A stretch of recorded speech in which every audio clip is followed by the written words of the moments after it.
Ibinibigay ko na po sa inyo ang lahat ng aking mabibigat na nararamdaman, Panginoon.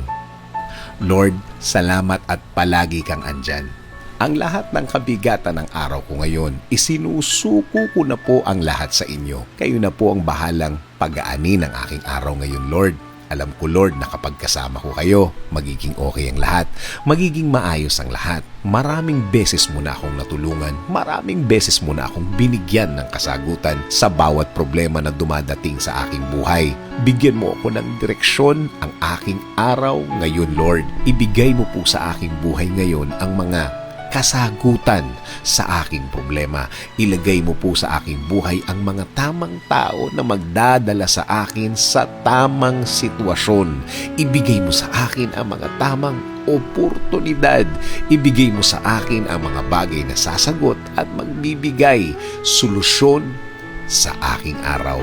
Lagyan mo ng mga tamang impluwensya ang aking buhay.